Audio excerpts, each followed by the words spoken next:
He was returned twice, called too loud, too difficult, too much. He spent 61 days in a shelter kennel watching families walk past without slowing down. Then a 12-year-old boy sat down on a cold hallway floor, not calling him, not reaching for him, just sitting there, every single night, for 11 days straight. On day 12, Noodle made his choice, and two people who had forgotten how to talk to each other slowly remembered.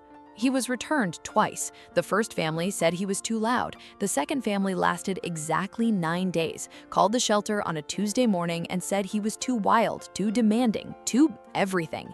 The shelter volunteers had their own word for him, relentless, not as a complaint, just as a fact, because Noodle, a 16-pound Maine Coon with a mane like a small lion and the personal schedule of a tenured professor, had a system for everything and expected the world to comply. He chirped at the window every morning at 6:09 a.m. He yowled at the ceiling like it owed him an apology. He knocked a water bottle off the intake desk every single afternoon. Not the staplers, not the pens, always the water bottle, with the calm precision of someone who had thought it through. In 61 days at the Cloverfield Animal Rescue, he had been passed by 34 families, returned by 2, and had somehow managed to rearrange the volunteer sign-in sheet 3 separate times without anyone seeing him do it. Nobody could figure out how. Nobody took him home. Gerald was 68 years old and had lived alone for 14 months. Not alone in the way young people mean it when they say it, not lonely, not struggling, not looking for something.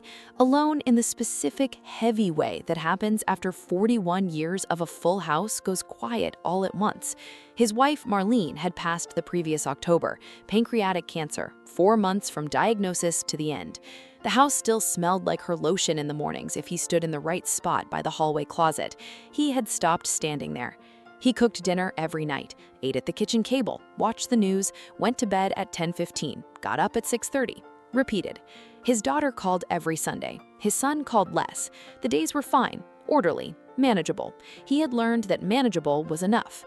Then Owen arrived for the summer. Owen was 12, Gerald's grandson, his daughter's Claire's boy. He came every summer, had since he was small, back when the house was loud and Marlene made pancakes on Saturdays and Gerald taught him how to play chess on the back porch. But this summer was different. Owen was quieter than Gerald remembered, taller. He carried his phone like a shield and spoke in short sentences and looked out the window a lot during dinner. Claire had mentioned carefully that the school year had been hard, a falling out with friends, the kind of social fracture that feels enormous at 12 and invisible to everyone else. He just needs a quiet summer, she said. He just needs you. Gerald wasn't sure he was what anyone needed anymore, but Owen came and Gerald made the bed in the spare room and the two of them settled into a polite, careful silence that neither knew how to break. It was Owen who first saw the shelter post. He was sitting on the couch one evening, phone in hand, and he turned the screen toward Gerald without saying anything. A photo of a large, ridiculous, magnificently fluffy cat sitting in a kennel with his tail wrapped around his feet, staring at the wall like it had personally disappointed him. "He's been there 61 days, Owen said. 2 families gave him back. Gerald looked at the photo for a moment. "We're not cat people," he said. Owen nodded and looked back at his phone. That night, Gerald looked up the shelter address. The volunteer at the front desk, a young man named Derek with ink-stained hands and the patient expression of someone who had answered the same questions many times, didn't sugarcoat it. "He's a lot," Derek said. "He vocalizes constantly. He has opinions about furniture arrangement. He knocked over our water bottle collection 11 times in 2 months, and we only had 1 water bottle." He paused. "He's also the most intelligent animal I've personally met. Whether that's a selling point depends on the person." Owen walked directly to Kennel 7. Noodle was sitting in the back corner, enormous tail wrapped around his feet, studying the wall. When Owen crouched down in front of the kennel door, Noodle turned his head slowly and looked at him the way a judge looks at someone who has arrived 5 minutes late to their own hearing. Not angry, just noting the fact. "Hi," Owen said. Noodle blinked once, turned back to the wall. Owen looked up at Gerald. Gerald looked at the 16-pound Maine Coon who had just dismissed his grandson like an inconvenient footnote. He thought about the quiet house, the empty chair at the kitchen table, Owen's careful silences. He thought about Marlene, who had always said that the things worth having never came easy. "We'll take him," Gerald said. Derek looked surprised. Gerald was a little surprised too. The first week was a quiet disaster. Noodle disappeared behind the washing machine within 4 minutes of arriving and did not come out for 2 full days. Gerald left a small plate of food near the laundry room, not close, just nearby, and by morning it was always empty. He didn't mention it to Owen, just refilled the plate.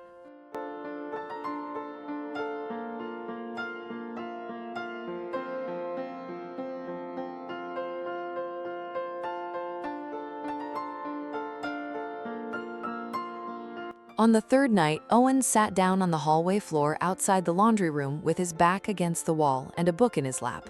He didn't call Noodle, didn't reach in, just sat there reading in the hallway like it was the most natural place in the world to be. Because for the next 11 nights, it would be. Every night, same spot, same quiet.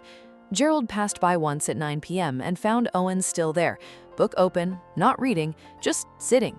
He didn't say anything. He went to the kitchen, made 2 cups of tea, and left one on the floor beside Owen without a word. Owen picked it up, didn't say anything either. From behind the washing machine, 2 amber eyes watched the steam rise from the cup. If you're still here and haven't subscribed yet, honestly, that stings a little. Hit subscribe. You're gonna wanna see where this goes.